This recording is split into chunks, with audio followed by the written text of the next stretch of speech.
Welcome back to Exploring the Old Testament. I'm Dr. Hutchins, and today we want to look at the book of Leviticus. The book of Leviticus sits at the center of the 5 books of Moses, known as the Law of Moses, or the Torah, the Hebrew word for law or instruction. And therefore, at the center of these 5 books is a book that is about holiness, about how God is going to dwell in the midst of his people, even though they are sinful. So this is a book written by Moses, written to the nation of Israel, written during their Sinai wanderings about 1,400 years before the coming of Jesus.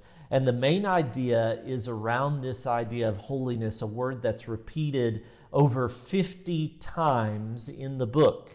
That a holy God demands holiness from his people, but also provides sacrifices to atone for their sin.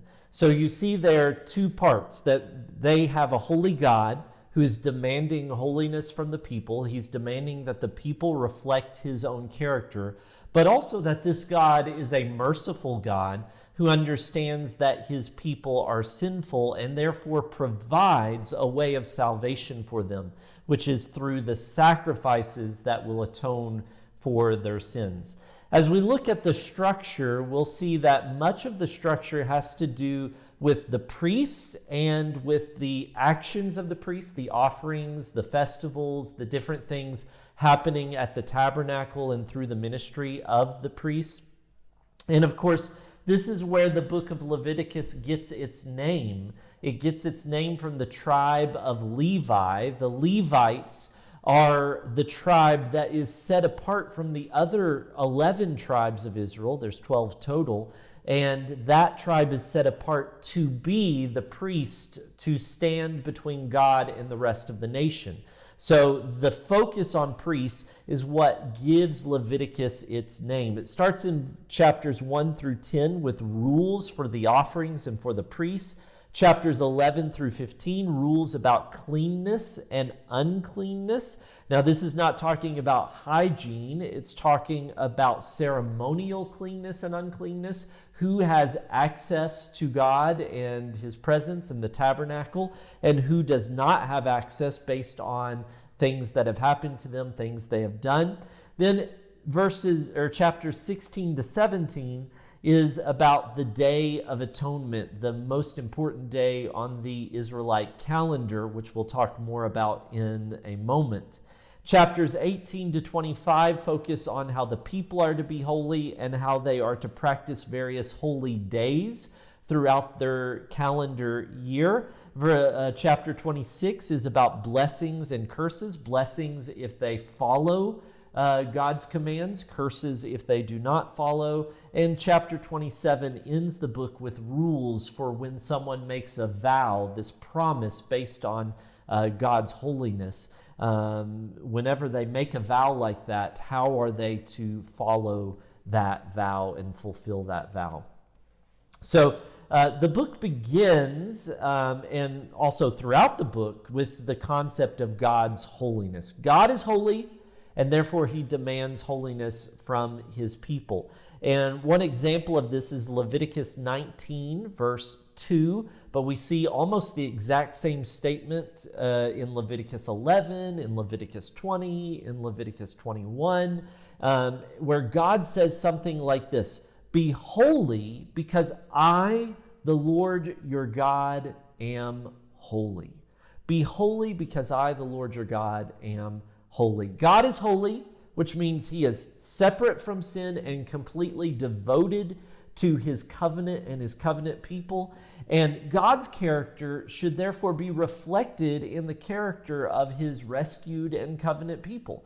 And this is the great privilege of the nation of Israel, that they belong specifically to God. They are God's people, his special possession, that God has therefore chosen to dwell in their very midst, in the tabernacle, that his glory is in the midst of his people, and that because of this, because of God's presence in their midst, they are going to experience God's blessings, the fulfillment of all of God's promises.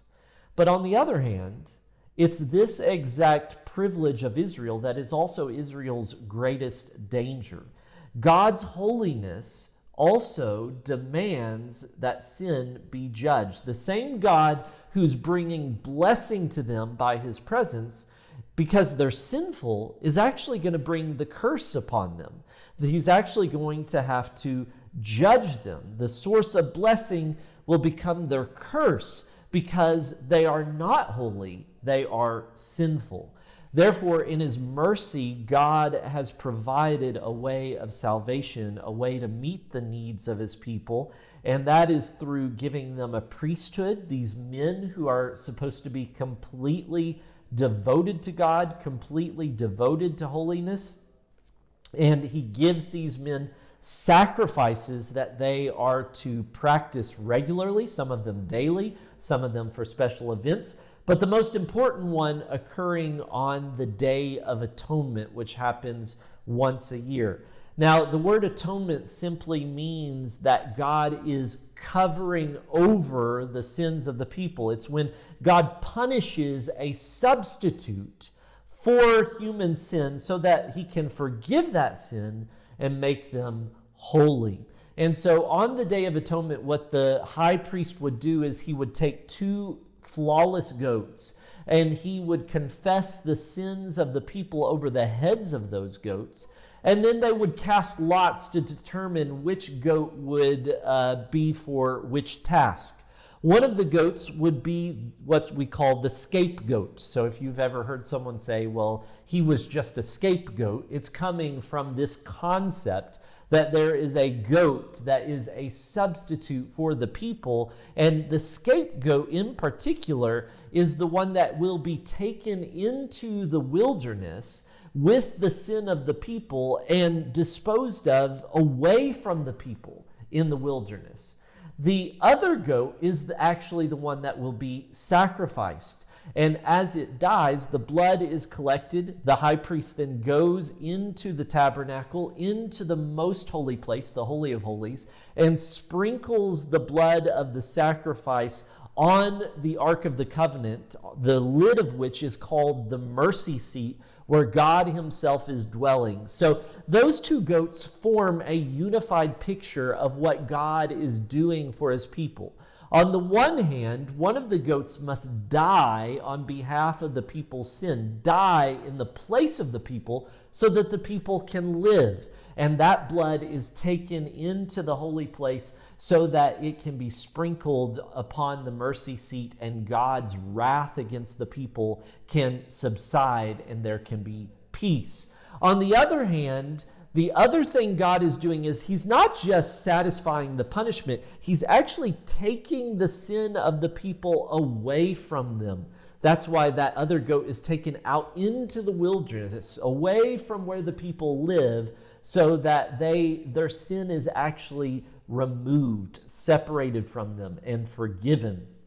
So through this act of worship, an innocent animal is dying on behalf of the guilty people in order to satisfy God's holy, righteous judgment.